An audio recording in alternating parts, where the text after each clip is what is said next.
Hello everyone and welcome to my channel. A lot of museum and heritage sites are really good at activating and triggering visitors' senses and create a feeling of participation and trying out for yourselves through various activities. But what actually happens in the body and in our mind when a physical sensation is triggered?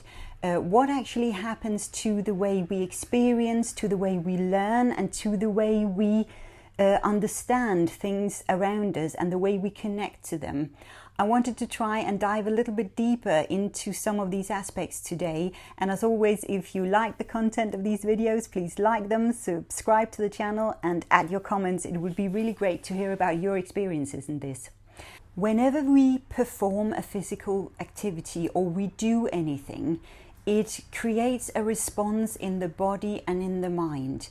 And depending on what we do, it will also influence the way we react to that physical activity.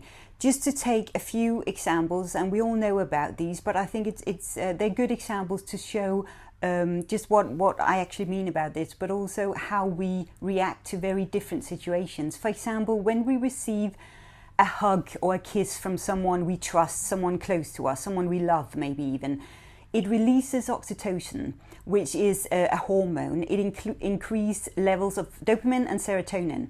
Now, oxytocin is also known as the coddling hormone, and for good reason, because it creates a feeling of belonging, it makes us relax, and it makes us feel good. And we know there are huge health benefits around this, not just to our mental health, but it's also proven to have some physical benefits. For example, it can decrease inflammation in the body. Now, another situation is whenever we experience fear, it releases adrenaline. It can increase heart rate, your muscle strength, it increases the blood pressure and your sugar metabolism.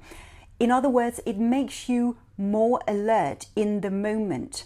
So whenever we're put in a situation of fear, I know from my own part, if I climb a high ladder, for example, I'm not very good with heights, and I immediately get this adrenaline rush. Essentially, my body is trying to tell me, watch out, you have now put yourself in a dangerous situation here, you could fall down, so be alert.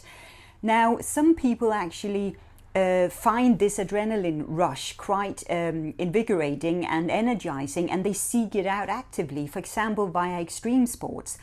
And in small doses we know that adrenaline rushes can actually increase our enthusiasm, our energy and our engagement. In the long term, even if small doses of adrenaline is activated in the body, we know it can have the opposite effect. It can lead to stress and have incredibly huge health disadvantages, and it's really something you have to watch out for. But in small doses, adrenaline can be quite useful and very, very handy indeed, essentially because your body is trying to activate your senses and put you in alert.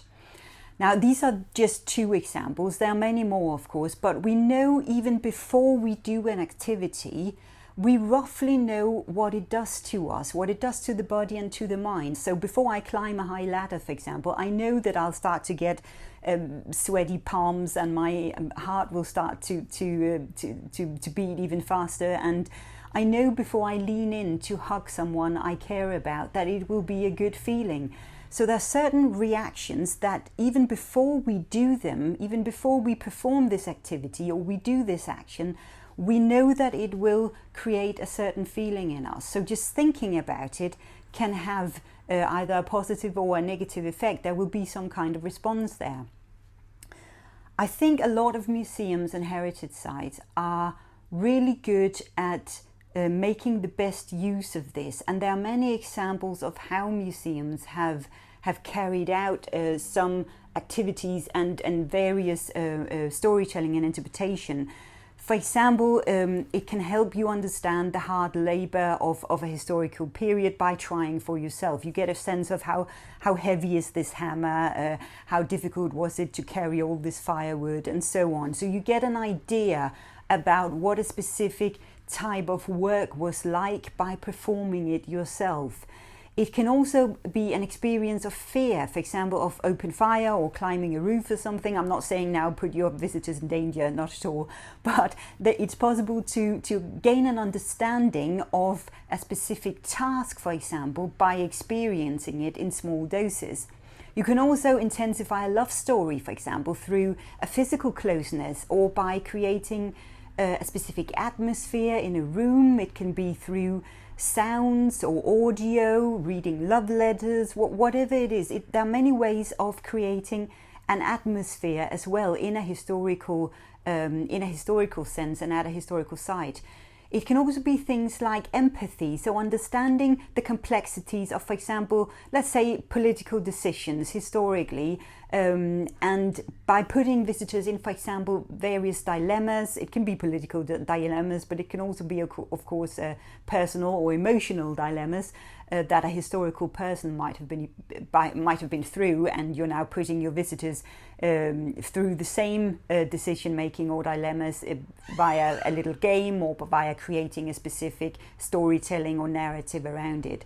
And I think generally museums and heritage sites are quite good at this. They're very good at creating an emotional context, a sense of empathy and understanding for personal stories, for decisions, for situations, for events that happened historically that will give visitors a sense of what was this like, what would it have been for me if I had been in this particular situation.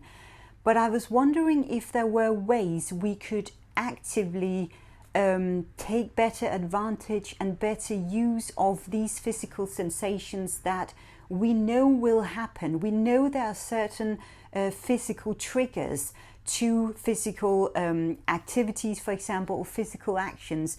And I wonder if there is a way we can make better use of that in interpretation and in storytelling. I'm pretty sure there are lots of examples, so please do share your thoughts around this. It's an interesting aspect to put our physical reaction together with what we know biologically sometimes will happen, but also what will happen, what will be triggered emotionally, what is it we take with us when we experience something. Please share your thoughts on this.